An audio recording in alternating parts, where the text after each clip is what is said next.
난 그를 본 순간 알았다. 저 남자가 우리 호텔을 무너뜨릴 사람이라는 걸.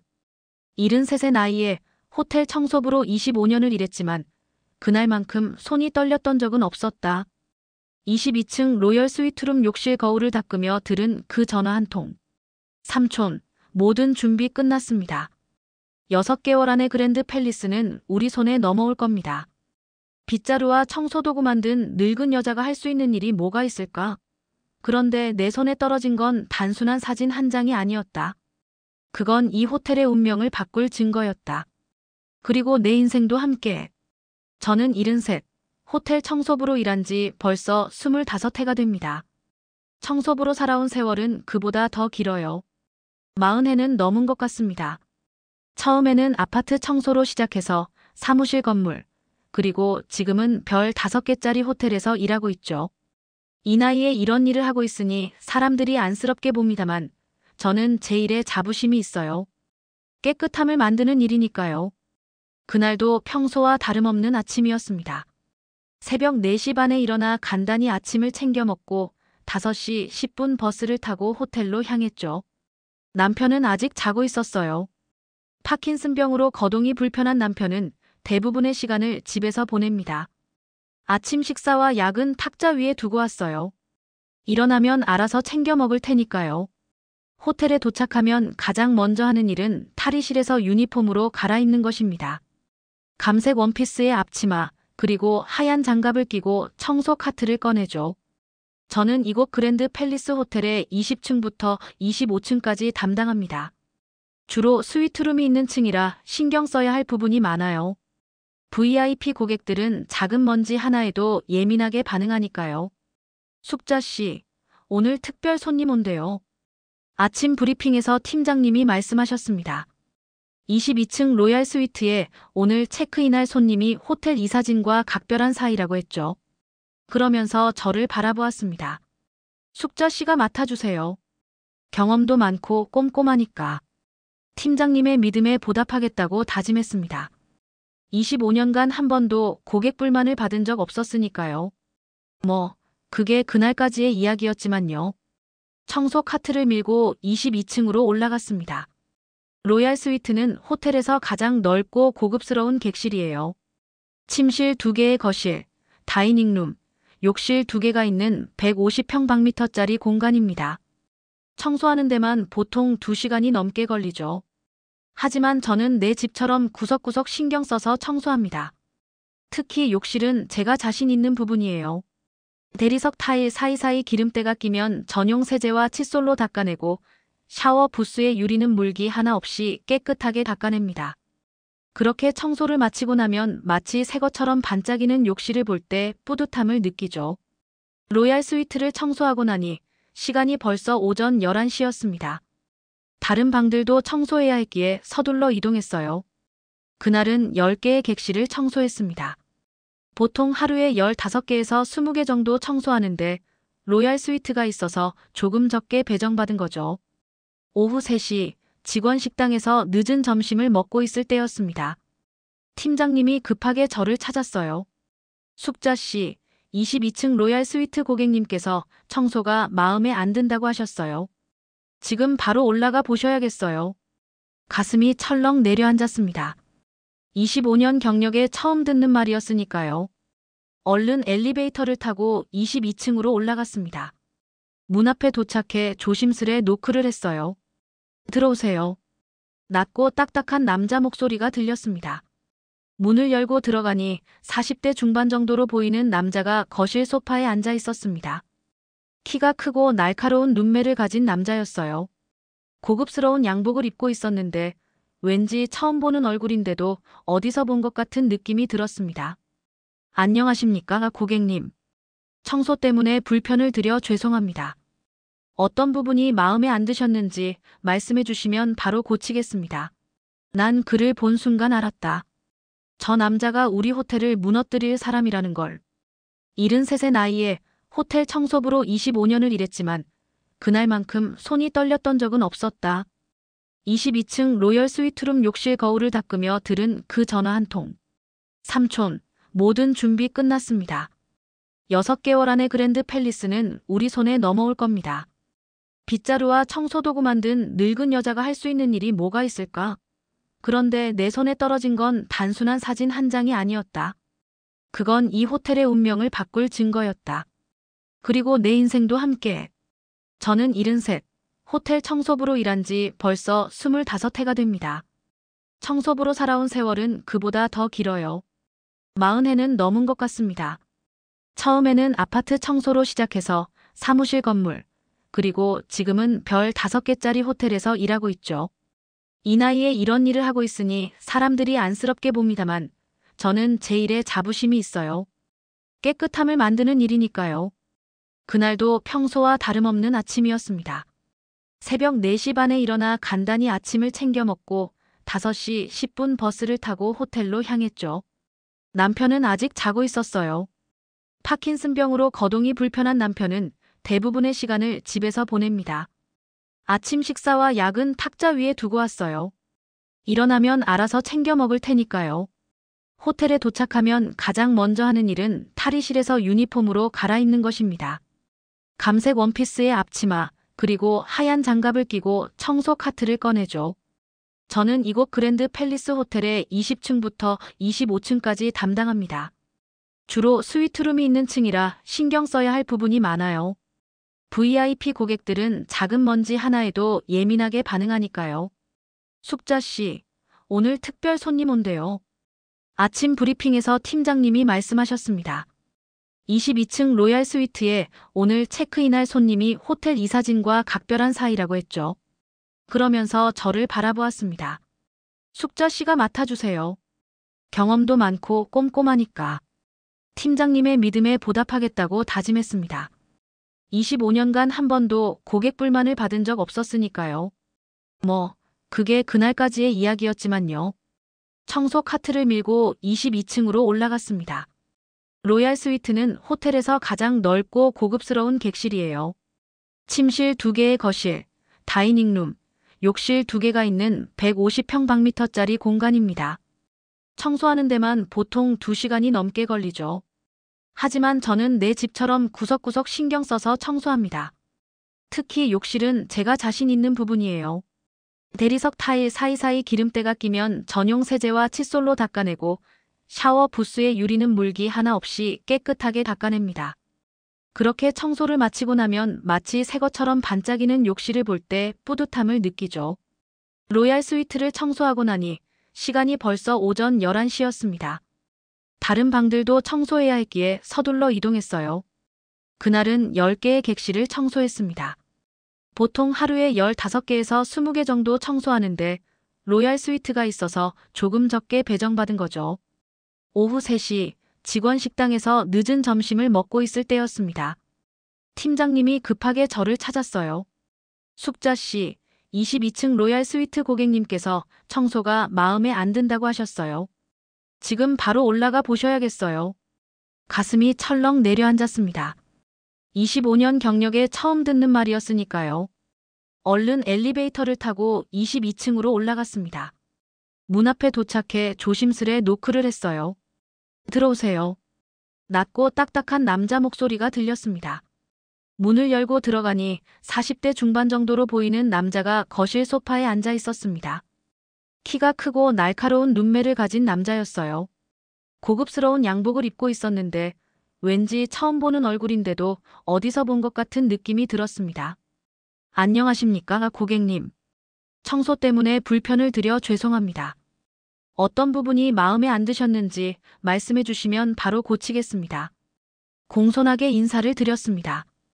그러자 남자는 천천히 일어나 욕실로 저를 이끌었어요. 여기 보세요. 샤워 부스 유리에 물때가 남아있어요.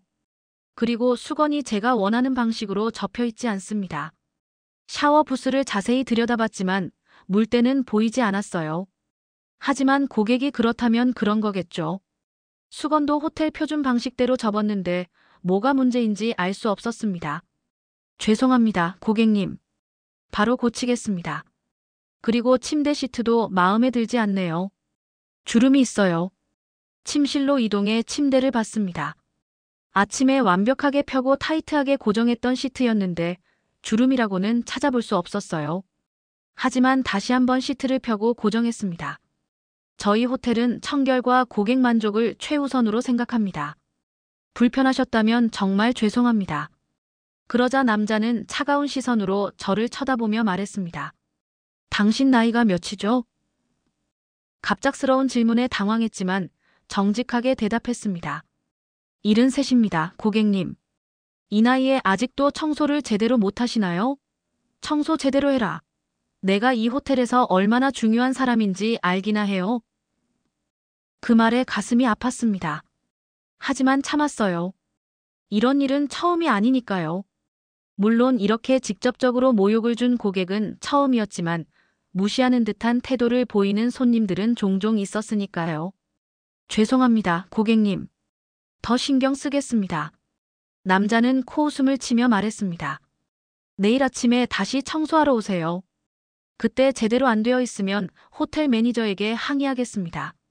네, 고객님. 내일 아침 일찍 오겠습니다. 객실을 나오는데 눈물이 났습니다.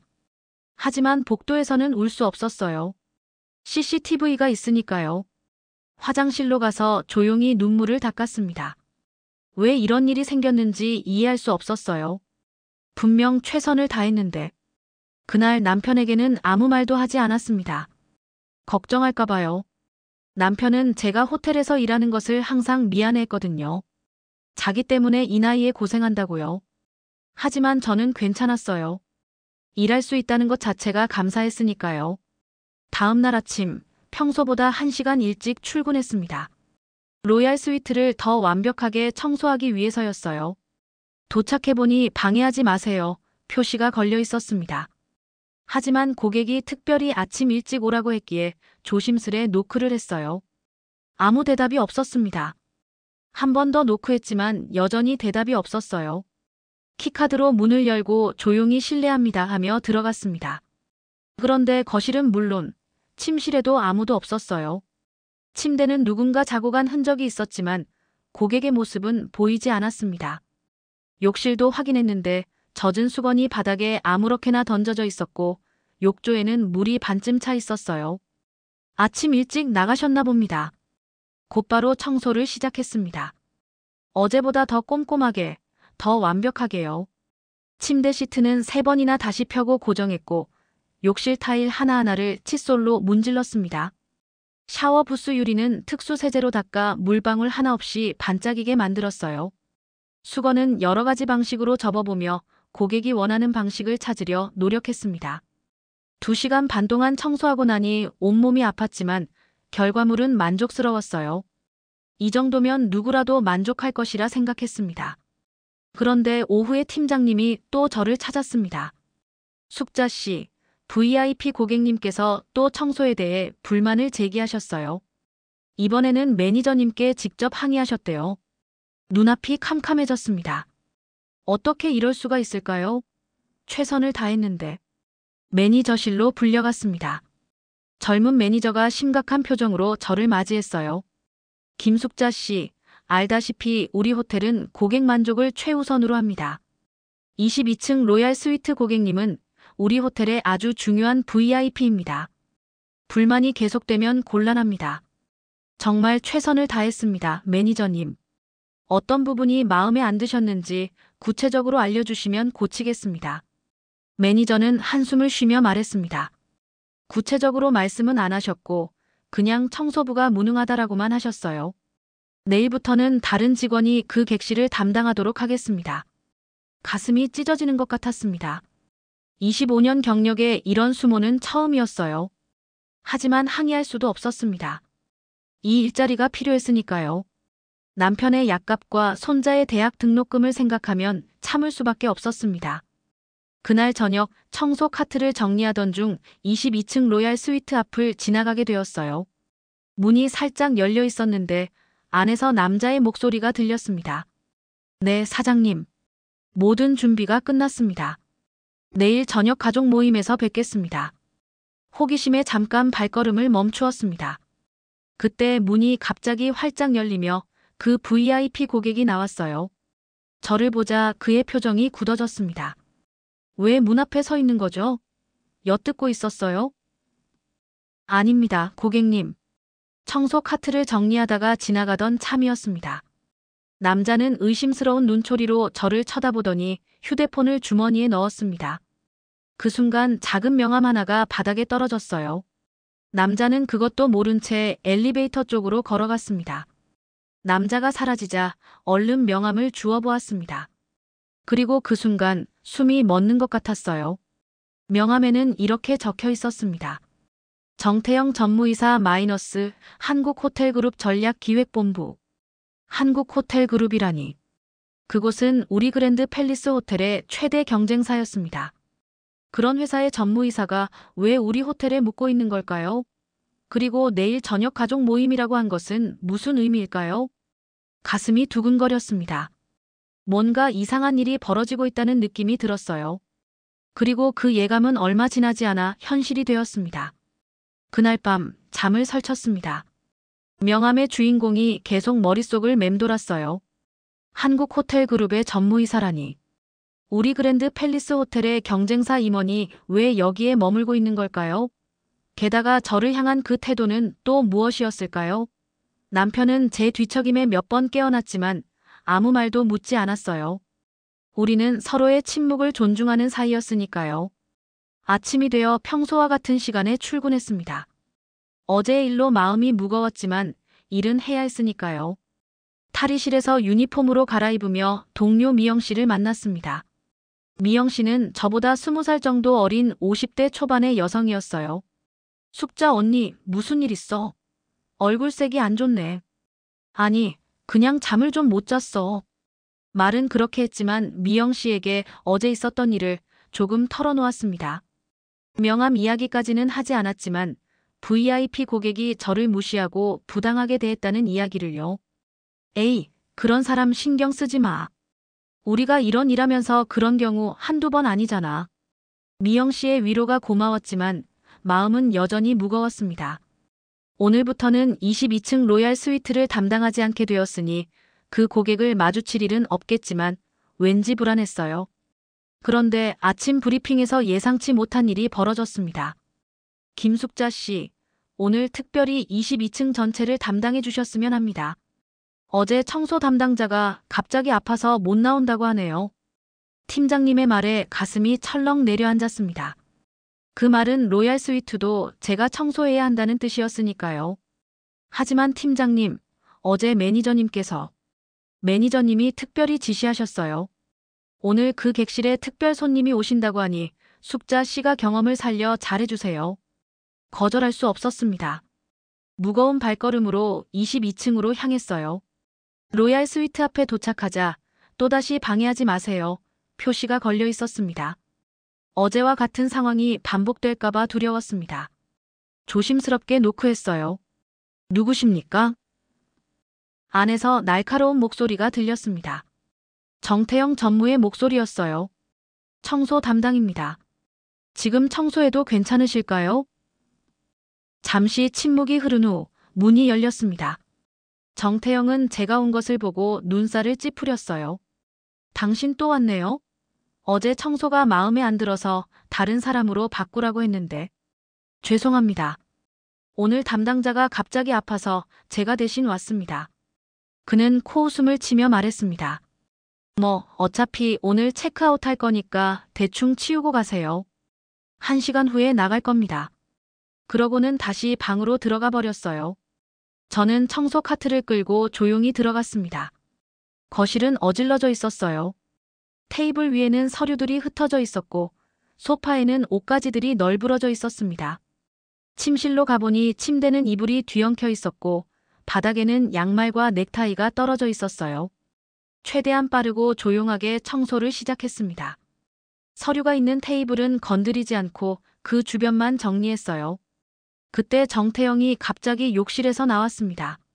수건만 허리에 두른 채였어요.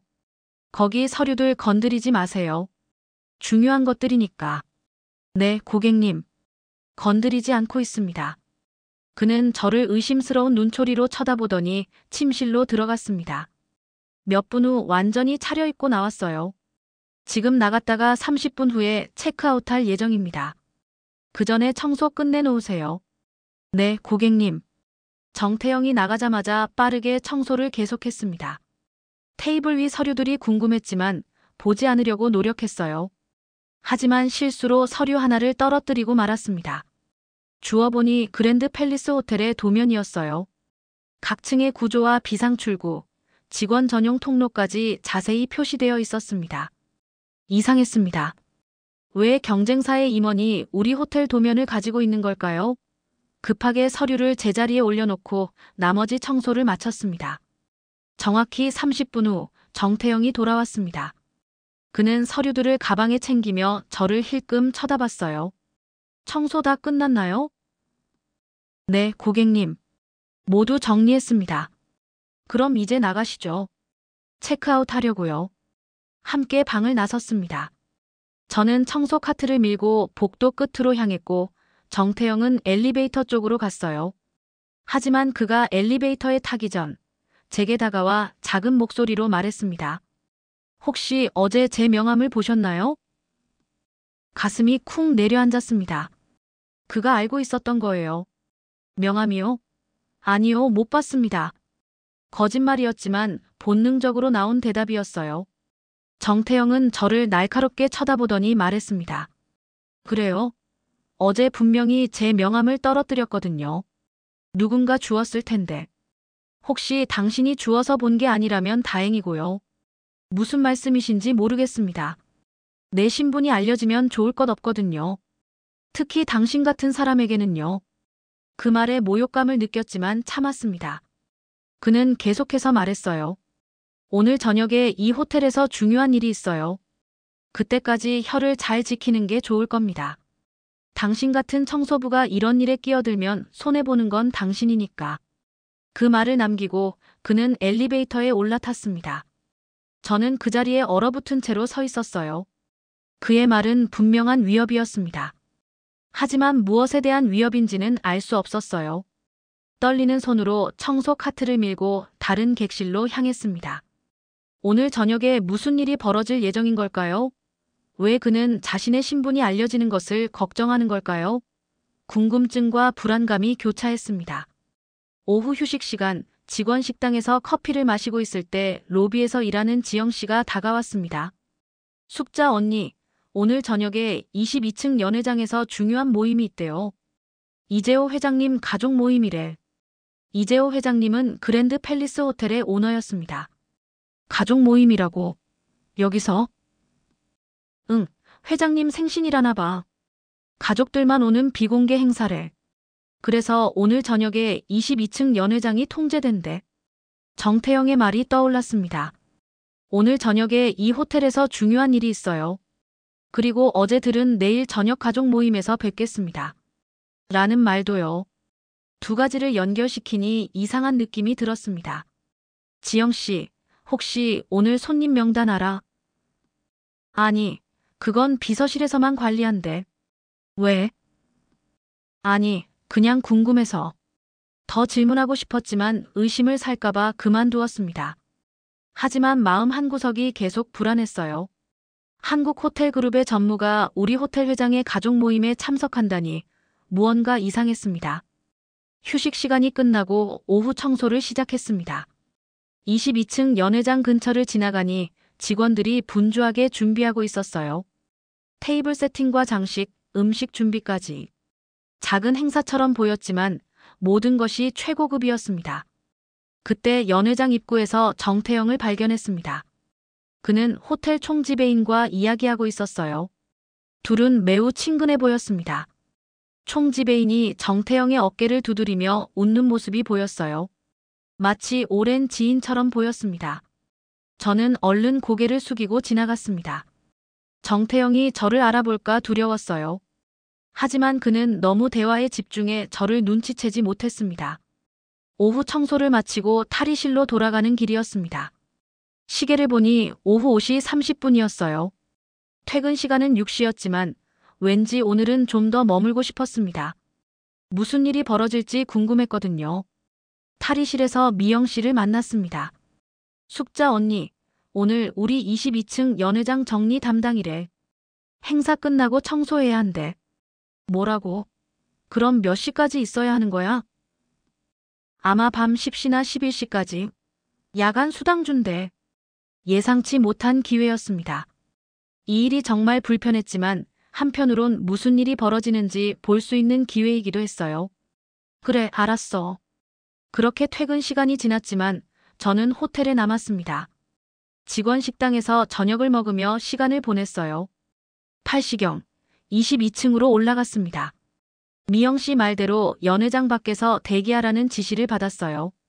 연회장 문 옆에 서 있으니 안에서 대화 소리와 웃음소리가 들렸습니다. 문이 두꺼워 정확한 내용은 들을 수 없었지만 분위기는 화기애애 보였어요. 그때 연회장 문이 열렸습니다. 정장을 입은 젊은 남성이 나왔어요. 그는 휴대폰을 들고 통화하느라 저를 보지 못했습니다. 문이 열린 틈으로 안을 잠깐 볼 수 있었어요.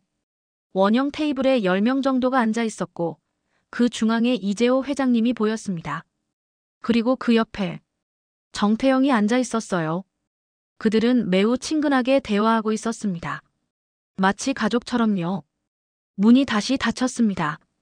제 머릿속에는 의문이 가득했어요. 한국호텔그룹의 전무가 왜 그랜드 팰리스 호텔 회장의 가족 모임에 참석하고 있는 걸까요? 그리고 왜 그는 자신의 신분을 숨기려 했을까요? 그때 문이 다시 열렸고 정태영이 나왔습니다. 그는 제가 그곳에 서 있는 것을 보고 잠시 멈칫했어요. 그의 표정이 굳어졌습니다. 당신 여기서 뭐 하는 거죠? 청소 담당이라 연회 후 정리를 위해 대기 중입니다. 저는 평온을 가장하며 대답했습니다. 정태영은 의심스러운 눈초리로 저를 쳐다봤어요. 정말 그것뿐인가요? 혹시 도청이라도 하고 있던 건 아니고? 전혀 그렇지 않습니다. 저는 그저 제 일을 하고 있을 뿐입니다. 정태영은 잠시 저를 관찰하더니 휴대폰을 꺼내 통화를 시작했습니다.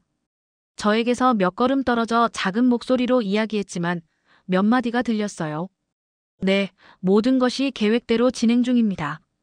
내일 정식으로 미팅을 잡았습니다. 2주 안에 모든 서류 작업이 완료될 겁니다. 그의 대화는 비즈니스와 관련된 것 같았지만 정확히 무슨 내용인지는 알 수 없었습니다. 통화를 마친 그는 다시 연회장으로 들어갔고 저는 그대로 복도에 남았어요. 시간이 천천히 흘렀습니다. 9시 30분경 연회장에서 사람들이 나오기 시작했어요. 모두 고급스러운 옷차림을 한 50대에서 60대 사이의 사람들이었습니다. 그들 사이에서 이재호 회장님이 나왔어요. 키가 크고 위험 있는 모습이었습니다. 그리고 그 뒤를 정태영이 따랐습니다. 오늘 좋은 시간이었네, 태영아. 내일 회의에서 자세한 이야기를 하자고. 이재호 회장님이 정태영의 어깨를 두드리며 말했습니다. 그들의 관계가 단순한 비즈니스 파트너 이상으로 보였어요. 네, 삼촌. 내일 준비해서 가겠습니다. 순간 귀를 의심했습니다. 삼촌이라고요? 정태영이 이재호 회장님을 삼촌이라고 불렀어요. 이것은 제가 전혀 예상하지 못한 관계였습니다. 모든 손님이 떠나고 연회장이 비자 저희 청소팀이 들어갔습니다. 테이블 위에는 와인 잔과 접시들이 널브러져 있었고 바닥에는 음식 부스러기가 떨어져 있었어요. 평범한 식사 자리 뒤의 모습이었죠. 미영 씨와 함께 청소를 시작했습니다. 테이블을 치우면서 문득 의자 밑에 떨어진 종이 한 장을 발견했어요. 집어들어 보니 사진이었습니다. 오래된 가족 사진 같았어요. 앞줄에는 노부부가 앉아있고 뒷줄에는 젊은 남녀 세 쌍이 서 있었습니다. 자세히 보니 그중 한 남자가 젊은 시절의 이재호 회장님 같았어요. 그리고 그 옆에 서 있는 남자는 정태영과 닮아 있었습니다. 사진을 주머니에 넣고 청소를 계속했습니다. 이 사진이 중요한 단서가 될 것 같았어요. 청소를 마치고 집으로 돌아가는 버스 안에서 그 사진을 다시 꺼내 자세히 살펴봤습니다. 뒷면에는 날짜가 적혀 있었어요. 1985년 추석, 대구에서. 사진 속 사람들은 분명 한 가족이었습니다. 그리고 정태영과 닮은 남자는 아마도 그의 아버지일 것입니다.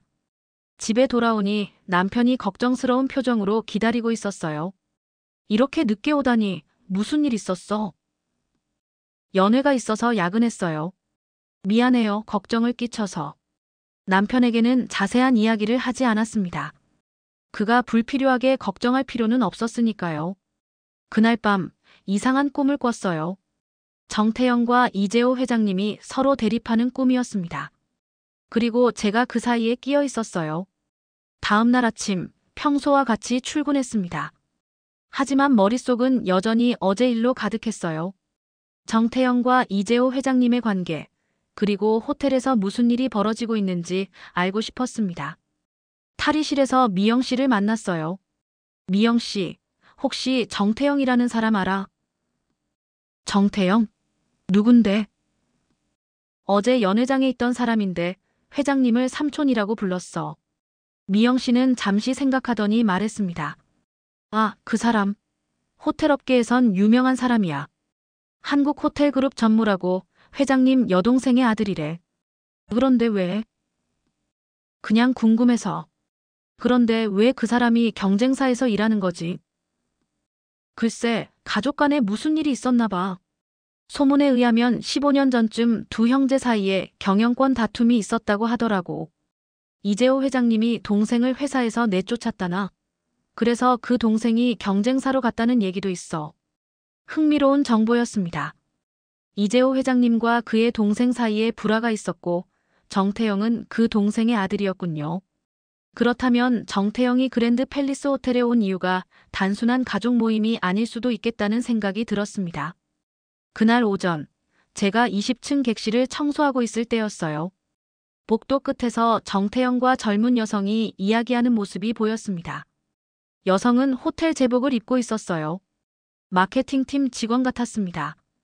그들은 서류를 주고받았고 뭔가 심각한 대화를 나누는 것 같았어요. 호기심에 조금 더 가까이 다가갔습니다. 그때 정태영이 제 방향을 쳐다봤고 저는 얼른 객실 안으로 들어갔어요. 심장이 빠르게 뛰었습니다. 그가 저를 봤을까요? 약 10분 후 객실 청소를 거의 마쳤을 때 노크 소리가 들렸습니다. 문을 열자 정태영이 서 있었어요. 역시 당신이었군요. 계속 저를 감시하고 있나요? 아닙니다. 저는 그저 제 일을 하고 있을 뿐입니다. 정말 그럴까요? 어제 연회장 앞에서, 오늘 이 복도에서 우연히 계속 마주치는 게 이상하지 않나요? 말문이 막혔습니다. 그의 의심은 타당했어요. 하지만 저는 정말 의도적으로 그를 따라다닌 것은 아니었습니다. 제가 왜 당신을 따라다니겠어요? 저는 그저 청소부일 뿐입니다. 정태영은 저를 날카롭게 쳐다봤어요. 혹시 어제 연회장에서 뭔가를 주었나요? 순간 주머니 속 사진이 생각났습니다.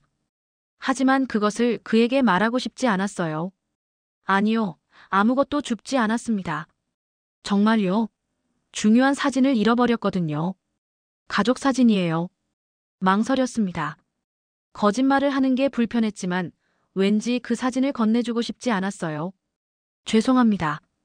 아무것도 보지 못했습니다. 정태영은 의심스러운 눈초리로 저를 쳐다보더니 말했습니다. 알겠습니다. 혹시 보게 되면 프론트 데스크에 맡겨주세요. 그가 떠난 후 가슴이 두근거렸습니다. 왜 거짓말을 했을까요? 그 사진이 그에게 중요하다면 돌려줘야 하는 것이 맞았을 텐데. 하지만 직감적으로 그 사진을 간직해야 한다는 느낌이 들었어요. 점심시간 호텔 구석에 있는 직원 전용 컴퓨터를 사용해 정태영 한국호텔그룹을 검색했습니다.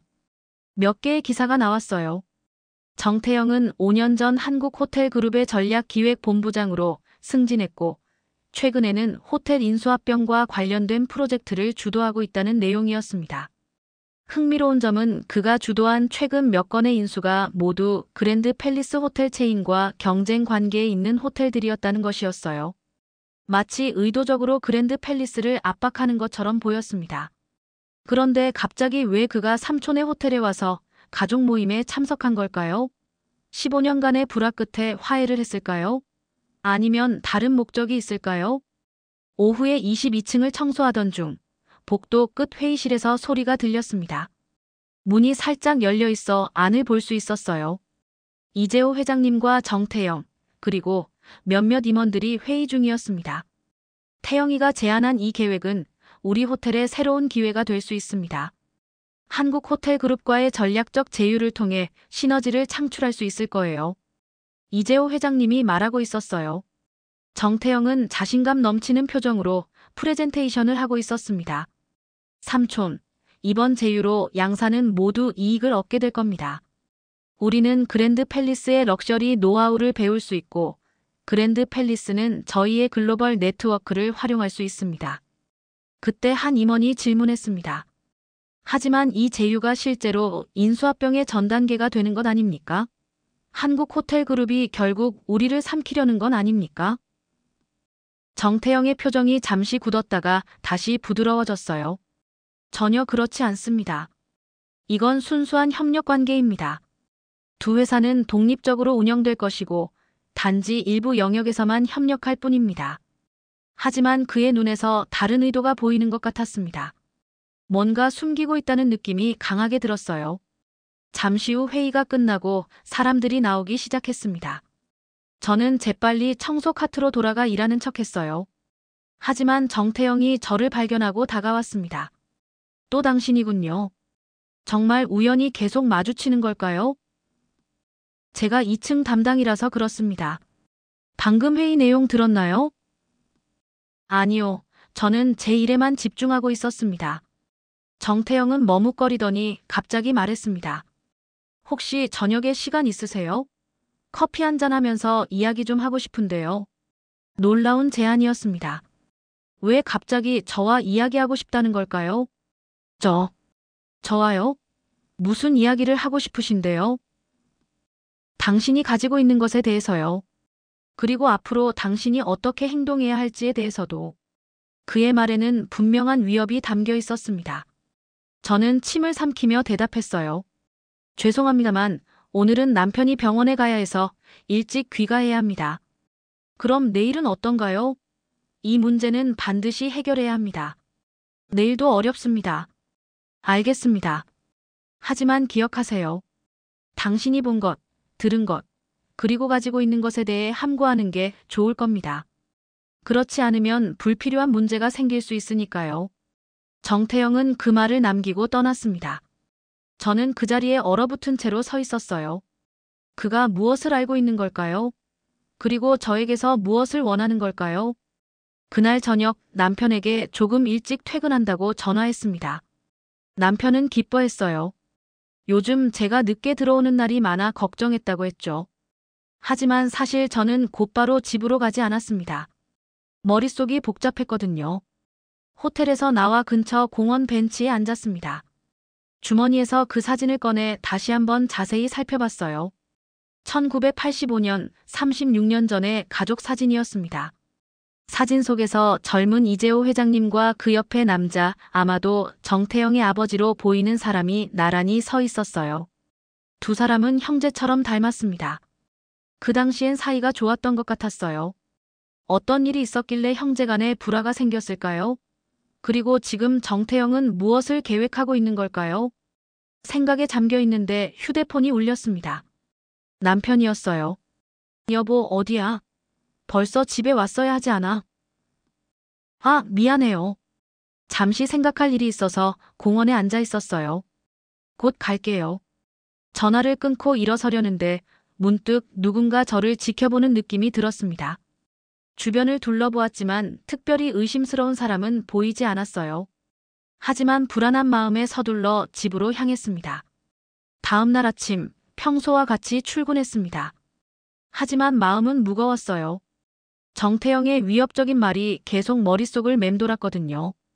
오전 브리핑에서 충격적인 소식을 들었습니다.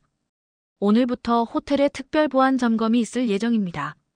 모든 직원은 출입 시 신분증을 꼭 확인받아야 하고 담당 구역 외의 장소 출입은 제한됩니다. 팀장님의 설명이 이어졌어요. 이재호 회장님과 한국호텔그룹 측이 중요한 회의를 진행 중이라고 합니다. 보안 유지가 최우선입니다. 특히 22층과 23층은 오늘부터 특별 통제 구역입니다. 저는 가슴이 쿵 내려앉았습니다. 22층은 제가 담당하는 구역인데 이제 출입이 제한된다니요. 게다가 한국호텔그룹과의 회의라. 정태영이 어제 회의에서 말했던 전략적 제휴가 진짜로 진행되고 있는 것 같았습니다. 숙자 씨, 오늘부터 당분간 18층과 19층을 담당해 주세요. 팀장님이 제게 새 구역을 배정했습니다. 22층에 가지 못하게 된 것이 아쉬웠지만 한편으론 정태영을 마주치지 않아도 된다는 안도감도 들었어요. 오전 내내 18층 객실을 청소하며 생각에 잠겼습니다. 정태영은 정말 협력만을 원하는 걸까요? 아니면 다른 목적이 있는 걸까요? 그리고 제가 가진 사진은 이 상황과 어떤 관련이 있을까요? 점심시간 구내식당에서 밥을 먹고 있는데 로비에서 일하는 지영 씨가 급하게 다가왔습니다. 숙자 언니, 큰일 났어. 방금 한국호텔그룹 임원들이 대거 우리 호텔에 들어왔어. 그것도 변호사들까지 데리고. 변호사들? 왜? 모르겠어. 그런데 분위기가 심상치 않더라고. 다들 긴장한 표정이었어. 더 자세한 이야기를 하려는 찰나 방송이 나왔습니다. 모든 직원들은 오늘 오후 6시 직원홀에 모여주시기 바랍니다. 중요한 공지사항이 있습니다. 반복합니다. 이상한 분위기였습니다. 25년간 근무하면서 이런 긴급 집합은 처음이었어요. 오후 내내 불안한 마음으로 청소를 계속했습니다. 사시경 19층 복도를 지나가는데 엘리베이터에서 정태영이 내리는 것을 보았어요. 그의 표정은 승리감으로 가득 차 있었습니다. 옆에는 서류 가방을 든 중년 남성이 있었는데 아마도 변호사인 것 같았어요. 저는 얼른 청소 카트 뒤로 몸을 숨겼습니다. 그들이 지나가길 기다렸다가 그들이 향한 방향을 살폈어요. 1902호 VIP 스위트룸이었습니다. 문이 닫히기 전 그 방 안에 몇 명의 사람들이 더 있는 것이 보였어요. 모두 정장 차림이었습니다. 5시 30분 청소를 마치고 탈의실로 향했습니다. 직원들 사이에 긴장감이 감돌았어요. 모두가 오후 6시 공지에 대해 수군거리고 있었습니다. 인수합병이라는 소문이 있어. 아니야, 단순히 리모델링 계획 발표일 거야. 내가 들은 건 구조 조정이 있을 거라던데. 불안한 소문들이 오갔습니다. 저도 초조한 마음으로 직원홀로 향했어요. 6시 정각 직원홀은 호텔 전 직원으로 가득 찼습니다. 약 300명의 직원들이 모두 모인 것이죠. 무대 위에는 이재호 회장님과 호텔 임원들, 그리고 정태영을 포함한 한국호텔그룹 인사들이 서 있었습니다. 이재호 회장님이 마이크를 잡았어요. 직원 여러분, 오늘 중요한 소식을 전하기 위해 이 자리를 마련했습니다. 그랜드 팰리스 호텔은 창립 30주년을 맞이하여 새로운 도약을 준비하고 있습니다. 회장님의 목소리가 떨렸습니다.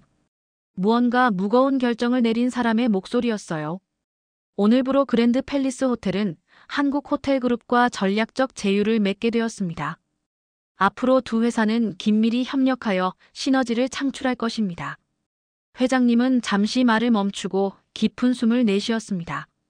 이번 제휴의 일환으로 한국호텔그룹은 그랜드 팰리스 호텔의 지분 40%를 인수하게 됩니다.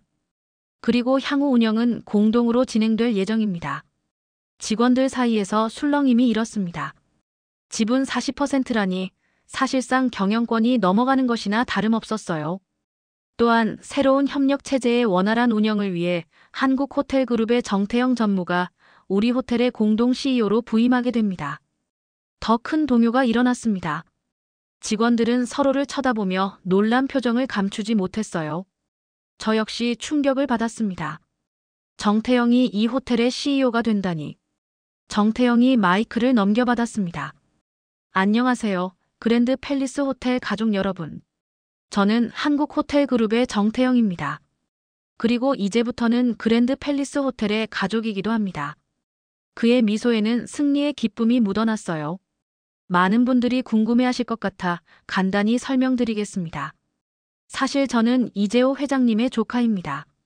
제 아버지는 회장님의 동생이셨죠. 이셨죠라는 과거형의 귀가 솔깃해졌습니다. 정태영의 아버지는 이미 돌아가신 모양이었어요. 15년 전 가족 내 불화로 저희 가족은 그랜드 팰리스를 떠나 한국호텔그룹으로 갔습니다. 하지만 시간이 지나고 이제는 다시 하나가 되어 더 큰 호텔그룹으로 성장하려 합니다. 정태영의 말은 매끄럽고 설득력 있게 들렸습니다. 하지만 제 직감은 그의 의도가 단순한 가족 화해가 아니라는 것을 알고 있었어요. 직원 여러분들께서는 걱정하지 마십시오. 이번 제휴로 인한 구조 조정은 없을 것입니다. 오히려 더 많은 기회와 발전 가능성이 열릴 것입니다. 그의 말에 직원들의 표정이 조금 누그러졌지만 여전히 불안감은 남아 있었어요. 발표가 끝나고 직원들은 삼삼오오 모여 이 소식에 대해 이야기했습니다. 저는 생각에 잠겨 탈의실로 향했어요. 옷을 갈아입고 퇴근하려는데 누군가 제 이름을 불렀습니다. 김숙자 씨. 돌아보니 정태영이 서 있었어요. 그의 갑작스러운 등장에 놀랐습니다. 네, 무슨 일이십니까? 잠시 이야기 좀 할 수 있을까요? 중요한 얘기가 있습니다. 그를 따라 한적한 직원 휴게실로 갔습니다. 그곳에는 아무도 없었어요. 김숙자 씨, 솔직히 말씀드리겠습니다. 당신이 제 가족 사진을 가지고 있다는 것을 알고 있어요. 가슴이 쿵 내려앉았습니다. 어떻게 알았을까요? 그리고 당신이 제 정체에 대해 알게 되었다는 것도 압니다. 이재호 회장님이 제 삼촌이라는 사실, 제가 한국호텔그룹 임원이라는 사실도요. 말을 잇지 못했습니다. 정태영은 계속해서 말했어요. 당신이 들은 것, 본 것들에 대해 침묵을 지켜주셨으면 합니다. 특히 제가 삼촌과 나눈 대화나 회의 내용에 대해서요. 왜 그래야 하나요? 용기를 내어 물었습니다. 정태영은 잠시 침묵했다가 말했어요. 이 호텔은 원래 우리 가족 것이었습니다. 15년 전 삼촌이 제 아버지를 배신하고 그랜드 팰리스를 혼자 차지했어요. 아버지는 그 충격으로 돌아가셨고 저는 복수를 맹세했습니다. 그의 목소리에는 분노와 한이 서려 있었어요. 이번 제휴는 시작에 불과합니다. 6개월 안에 저는 나머지 지분도 확보해 이 호텔을 완전히 제 것으로 만들 겁니다. 그리고 이재호는 그가 제 아버지에게 했던 것처럼 빈털터리가 될 거예요. 충격적인 고백이었습니다. 그는 화해가 아닌 복수를 위해 온 것이었어요. 하지만 그건 잘못된 일이잖아요. 회장님은 당신의 삼촌이고 혈연은 중요하지 않습니다. 비즈니스에서는 더더욱요. 삼촌도 15년 전 그렇게 생각했으니까요. 정태영의 차가운 시선이 저를 꿰뚫는 것 같았습니다. 이제 당신에게 2가지 선택지를 드립니다. 하나는 제 편에 서서 이 모든 것을 비밀로 하는 것. 그러면 당신의 일자리는 물론 특별 보너스도 보장해드리겠습니다. 다른 하나는 그는 말을 멈추고 의미심장한 눈빛을 보냈어요. 저는 이제 이 호텔의 CEO입니다. 누구든 해고할 수 있는 권한이 있죠. 위협이었습니다. 그의 말은 명백한 협박이었어요. 저는 침을 삼키며 대답했습니다. 생각할 시간을 주실 수 있을까요? 정태영은 웃으며 말했어요. 물론입니다. 내일 아침까지요. 현명한 선택을 하시길 바랍니다. 김숙자 씨. 그렇게 말하고 그는 휴게실을 나갔습니다. 저는 그 자리에 얼어붙은 채로 서 있었어요. 무엇이 옳은 선택일까요? 가족을 위해 침묵해야 할까요? 아니면 양심을 따라야 할까요? 그날 밤 쉽게 잠들지 못했습니다. 정태영의 위협적인 말이 귓가에 맴돌았어요. 한편으로는 가족의 생계를 걱정했고 다른 한편으로는 양심의 가책을 느꼈습니다. 침대에서 뒤척이던 저를 남편이 발견했어요. 무슨 걱정이 있나? 요즘 잠을 못 자는 것 같은데. 남편의 따뜻한 목소리에 마음이 흔들렸습니다.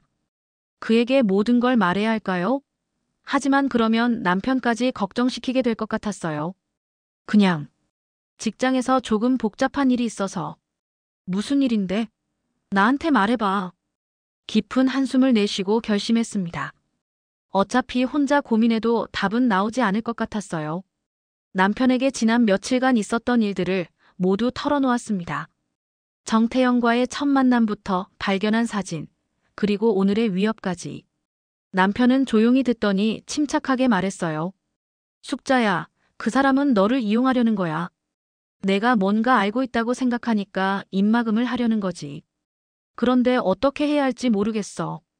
그 사람 말대로 그가 이제 호텔 CEO인데 나를 해고할 수도 있잖아. 우리 형편에 내가 일자리를 잃으면. 남편은 내 손을 꼭 잡았습니다. 돈보다 중요한 게 있어. 내 양심이야. 내가 그런 나쁜 일에 동참한다면 평생 후회할 거야. 남편의 말이 가슴에 와닿았습니다. 그는 항상 올바른 길을 택하는 사람이었어요. 파킨슨병으로 몸은 불편해도 그의 도덕적 나침반은 흔들리지 않았죠. 그럼 어떻게 해야 할까? 이재호 회장님께 직접 이 사실을 알려야 해. 그분이 진실을 알 권리가 있어. 하지만 어떻게? 회장님을 어떻게 만나? 방법을 찾아봐. 너는 25년간 그 호텔에서 일했잖아. 누군가는 도와줄 거야. 남편의 말에 용기를 얻었습니다. 그날 밤 오랜만에 편히 잠들 수 있었어요. 다음 날 아침 평소보다 일찍 출근했습니다. 정태영을 피하고 싶었거든요. 아직 그에게 줄 대답을 준비하지 못했으니까요. 탈의실에서 미영 씨를 만났어요. 미영 씨, 혹시 회장님을 만날 수 있는 방법 알아? 회장님, 무슨 일로? 중요한 얘기가 있어서. 개인적으로 말씀드려야 할 것이 있어. 미영 씨는 의아한 표정을 지었지만 곧 말했어요. 글쎄. 회장님은 보통 아침 7시에 호텔 뒷문으로 출근하셔. 그리고 저녁 9시쯤 같은 문으로 퇴근하시고 직원들과는 잘 마주치지 않으려고 해. 오늘도 그러실까? 아마도. 하지만 왜 그런 걸 물어? 그냥. 고마워, 미영 씨. 그날 하루 종일 정태영을 피해 다녔습니다. 다행히 그는 저를 찾지 않았어요. 아마 회의나 다른 일정으로 바빴던 모양입니다. 하지만 저는 시간이 갈수록 초조해졌어요. 저녁 9시, 회장님을 만나기 위한 계획을 세워야 했으니까요. 오후 6시, 퇴근 시간이 되었습니다. 하지만 저는 퇴근하지 않고 호텔 구석에 있는 직원 휴게실에 숨어 있었어요. 3시간을 기다려야 했습니다. 긴장된 마음에 시간이 더디게 흘렀어요. 휴대폰으로 남편에게 메시지를 보냈습니다. 오늘 늦을 것 같아요. 걱정하지 마세요. 8시 30분, 휴게실에서 나와 조심스럽게 호텔 뒷문 근처로 이동했습니다. 그곳은 주로 임원들이 이용하는 비상구였어요. 복도 구석에 있는 벤치에 앉아 기다렸습니다. 심장이 빠르게 뛰었어요. 8시 50분, 경비원이 복도를 순찰하고 지나갔습니다. 저는 청소부 유니폼을 입고 있었기 때문에 특별한 의심을 사지 않았어요. 그냥 늦게까지 일하는 청소부라고 생각했겠죠. 9시 정각 엘리베이터에서 소리가 들렸습니다. 문이 열리고 이재호 회장님이 나타났어요. 그는 혼자였습니다. 검은색 정장을 입고 서류 가방을 들고 있었어요. 회장님이 뒷문으로 향하는 것을 보고 저는 벤치에서 일어났습니다. 회장님. 제 목소리에 그가 돌아봤습니다. 놀란 표정이었어요. 네. 누구십니까? 저는 이 호텔 청소부 김숙자입니다. 25년간 이곳에서 일했습니다. 회장님은 잠시 당황한 표정을 지었다가 곧 부드러운 미소를 지었어요. 아, 그렇군요. 무슨 일이신가요? 죄송합니다만 잠시 말씀드릴 일이 있습니다. 매우 중요한 일입니다. 회장님은 시계를 보더니 말했습니다. 지금은 좀 바쁜데 내일 인사팀을 통해 면담 신청을 하시면 어떨까요? 회장님, 정태영 전무에 관한 일입니다. 그가 계획하고 있는 일에 대해 말씀드려야 합니다. 이재호 회장님의 표정이 굳어졌습니다. 그는 주변을 살피더니 낮은 목소리로 말했어요. 따라오세요.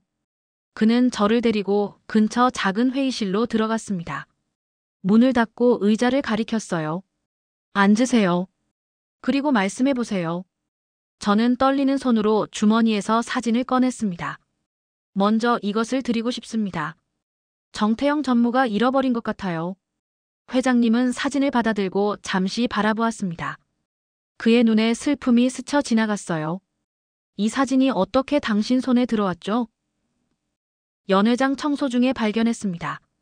처음에는 주인을 찾아 돌려주려 했지만 그 후 들은 이야기 때문에 망설였습니다. 무슨 이야기를 들으셨나요? 깊은 숨을 들이마시고 모든 것을 말했습니다. 정태영이 처음 저를 대했던 태도, 그가 한국호텔그룹 임원이라는 사실을 알게 된 과정, 그리고 어제 그가 직접 말한 복수 계획까지. 그는 6개월 안에 호텔 지분을 모두 가져가겠다고 했습니다.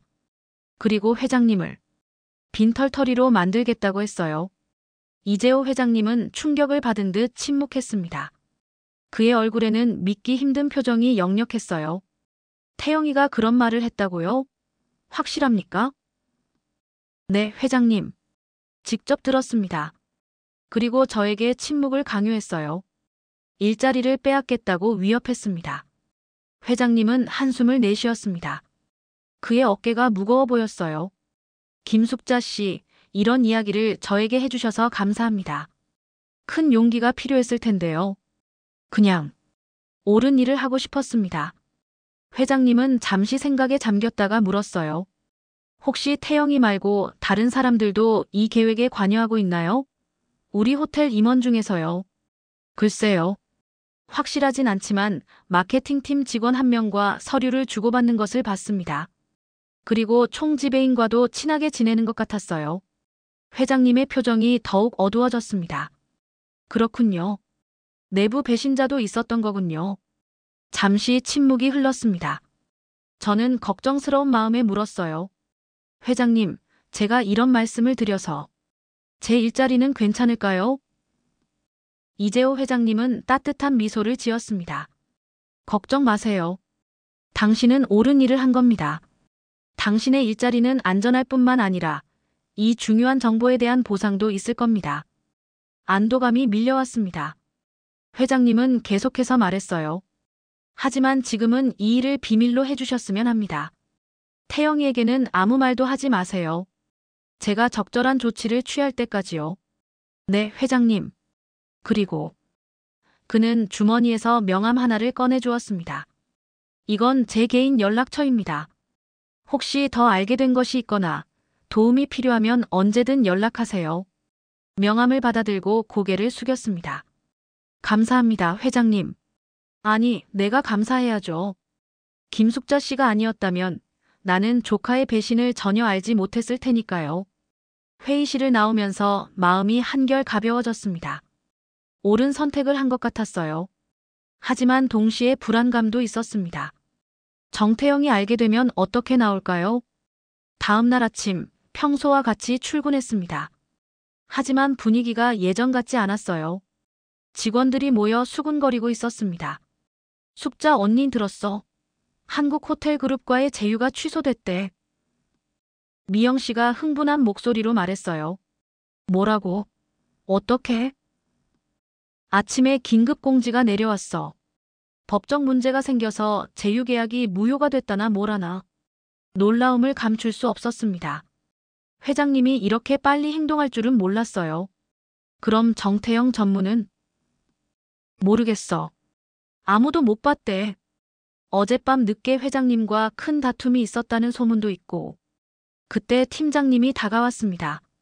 숙자 씨, 회장님실로 오라고 하세요. 지금 바로요. 가슴이 쿵 내려앉았습니다. 무슨 일일까요? 걱정스러운 마음으로 회장님실로 향했어요. 문을 두드리고 들어가니 이재호 회장님이 웃는 얼굴로 저를 맞이했습니다. 김숙자 씨, 들어오세요. 앉으시죠. 그의 옆에는 낯선 중년 남성이 있었어요. 정장을 입은 것으로 보아 임원급인 것 같았습니다. 김숙자 씨, 어제 주신 정보 덕분에 큰 문제를 미리 방지할 수 있었습니다. 정말 감사합니다. 별 말씀을요, 회장님. 그냥 제가 해야 할 일을 한 것뿐입니다. 회장님은 옆에 남성을 가리키며 말했어요. 이분은 김성준 인사이사입니다. 오늘부터 당신의 새로운 직책에 대해 설명해 드릴 겁니다. 새로운 직책이요? 네, 김숙자 씨. 당신의 충성심과 정직함에 감동받았습니다. 이제 더 이상 청소부로 일하지 않으셔도 됩니다. 객실 관리 슈퍼바이저로 승진하셨습니다. 믿을 수 없는 소식이었습니다. 청소부에서 슈퍼바이저라니. 꿈만 같았어요. 회장님, 저는 그저 옳은 일을 했을 뿐인데요. 때로는 옳은 일을 하는 것이 가장 어려운 결정이 될 수 있죠. 당신은 개인적인 위험을 무릅쓰고 저에게 진실을 알려주셨습니다. 그런 직원이야말로 우리 호텔이 필요로 하는 인재입니다. 김성준 인사이사가 말을 이었습니다. 김숙자님, 슈퍼바이저 직책은 청소팀 25명을 관리하는 자리입니다. 급여는 현재의 2배가 될 것이고 사무실도 제공됩니다. 업무 시간도 아침 9시부터 저녁 6시까지로 조정됩니다. 너무 놀라 말을 잇지 못했습니다. 남편과 제가 그토록 고생했던 지난 세월이 주마등처럼 스쳐 지나갔어요. 그 오랜 시간 동안 단 한 번도 이런 기회가 올 거라고 생각하지 못했습니다. 정말 감사합니다. 하지만 제가 그런 중요한 직책을 맡을 자격이 있을까요? 저는 대학도 나오지 못했고. 이재호 회장님이 미소를 지으며 말했습니다. 학력보다 중요한 것은 경험과 인성입니다. 25년간의 경험은 어떤 학위보다 귀중하죠. 그리고 무엇보다 당신은 올바른 결정을 내릴 줄 아는 사람입니다. 눈물이 나올 것 같았지만 꼭 참았습니다. 이곳은 회장님 사무실이니까요. 감사합니다, 회장님. 최선을 다하겠습니다. 그리고 한 가지 더 말씀드릴 것이 있습니다. 정태영이 호텔을 떠났습니다. 떠났다고요? 네, 어젯밤 모든 사실을 확인한 후 그에게 선택권을 주었습니다. 자진 사퇴하고 조용히 물러나거나 아니면 법적 조치를 취하겠다고요. 다행히 그는 전자를 선택했습니다. 회장님의 표정이 잠시 어두워졌습니다. 가족 간의 일이라 공개적으로 다루고 싶지는 않았습니다. 그가 저지른 일은 용서하기 어렵지만 그래도 그는 내 동생의 아들이니까요. 이해할 수 있었습니다. 가족 간의 문제는 항상 복잡하니까요. 그리고 정태영과 함께 계획에 가담했던 직원들도 모두 조사 중입니다. 특히 마케팅팀의 박소영 대리와 총지배인은 이미 해고 절차가 진행 중이에요. 회장님은 자리에서 일어나 창가로 걸어갔습니다. 서울 도시 전경이 내려다 보이는 창이었어요. 김숙자 씨, 저는 이 호텔을 30년간 운영해왔습니다. 많은 위기도 있었고 성공도 있었죠. 하지만 가장 큰 위기는 항상 내부에서 왔습니다. 당신 같은 직원이 있어 우리 호텔이 여기까지 올 수 있었다고 생각합니다. 가슴 뭉클한 말씀이었습니다. 저는 고개를 숙이며 다시 한번 감사 인사를 드렸어요. 그럼 이제 김성준 이사와 함께 새 사무실로 가보세요. 앞으로 좋은 일만 있기를 바랍니다. 회장님과 인사이사의 배웅을 받으며 사무실을 나왔습니다. 마치 꿈을 꾸는 것 같았어요. 그날 저녁 집에 돌아와 남편에게 모든 것을 이야기했습니다. 남편은 제 말을 다 듣고 눈물을 글썽였어요. 자랑스럽다, 숙자야. 넌 항상 옳은 일을 하는 사람이었어. 당신 말대로 했을 뿐이에요. 양심을 지키라고 했잖아요. 남편이 제 손을 꼭 잡았습니다. 이제 우리 삶이 조금 나아질 것 같구나. 네, 이제 당신 약값 걱정 안 해도 되고 손자 대학 등록금도 도울 수 있을 것 같아요. 그날 밤 오랜만에 평온한 마음으로 잠들었습니다. 다음 날부터 새로운 직책으로 일을 시작했습니다. 3층에 있는 작은 사무실이 제 공간이 되었어요. 책상, 컴퓨터, 그리고 전화기까지. 한 번도 가져본 적 없는 것들이었습니다. 처음에는 모든 것이 낯설었어요. 컴퓨터 사용법도 서툴렀고 보고서 작성도 어려웠습니다. 하지만 동료들이 친절하게 도와주었어요. 특히 미영 씨는 제가 새 역할에 적응할 수 있도록 많은 도움을 주었습니다. 숙자 언니, 이제 우리 상사네. 근데 어떻게 이렇게 갑자기 승진한 거야? 미영 씨의 질문에 간단히 대답했습니다. 그냥 운이 좋았던 것 같아. 자세한 내용은 말하지 않았어요. 회장님이 이 일을 조용히 처리하고 싶어 했으니까요. 슈퍼바이저로서의 첫 주는 정신없이 지나갔습니다. 새로운 업무를 배우고 팀원들과 관계를 형성하느라 바빴어요. 하지만 점차 적응해갔고 제 경험이 큰 도움이 되었습니다. 25년간 청소부로 일하며 배운 것들이 이제 관리자로서 중요한 자산이 되었어요. 한 달 뒤 이재호 회장님이 저를 다시 사무실로 불렀습니다. 김숙자 씨, 잘 지내셨나요? 새 직책은 어떠신가요? 감사합니다, 회장님. 처음에는 어려웠지만 이제 조금씩 적응하고 있습니다. 다행이군요. 오늘은 개인적인 제안이 있어 불렀습니다. 회장님은 책상 서랍에서 서류 하나를 꺼내 저에게 건넸어요. 이건 장학금 관련 서류입니다. 당신의 손자분을 위한 것이죠. 놀라움에 서류를 받아들었습니다. 그랜드 팰리스 호텔 장학재단 명의로 된 장학금 지원서였어요. 금액을 보고 놀랐습니다. 손자의 4년 대학 과정 전체를 커버할 수 있는 금액이었어요. 회장님, 이건 당신이 우리 호텔을 위해 한 일에 대한 작은 보답입니다. 그리고 회장님은 또 다른 서류를 꺼냈습니다. 이건 당신의 남편을 위한 것입니다. 저희 호텔 계열사 의료재단에서 운영하는 재활센터에서 무상으로 치료를 받을 수 있는 지원서입니다. 눈물이 주르륵 흘렀습니다. 이번에는 참지 못했어요. 회장님, 저는 이런 큰 보답을 받을 자격이 없습니다. 충분히 자격이 있습니다. 당신이 아니었다면 저는 지금쯤 모든 것을 잃었을지도 모릅니다.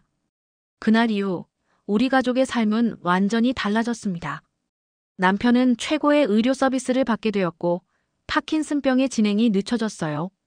손자는 장학금 덕분에 걱정 없이 대학에 입학할 수 있었고요. 저는 새로운 직장 생활에 점점 더 적응해 갔습니다. 6개월 후 호텔에서는 큰 변화가 있었습니다. 이재호 회장님은 정태영과의 일 이후 호텔 경영 구조를 크게 개편했어요. 더 투명하고 공정한 시스템을 구축했고 직원들의 의견을 듣는 통로도 마련했습니다. 그러던 어느 날 호텔 로비에서 예상치 못한 사람을 마주쳤습니다. 정태영이었어요. 그는 수척해 보였고 예전의 당당한 모습은 찾아볼 수 없었습니다. 저를 보자 잠시 멈칫했다가 다가왔어요. 김숙자 씨, 승진하셨다고 들었습니다. 축하드립니다. 감사합니다. 여기는 무슨 일로 오셨나요? 그는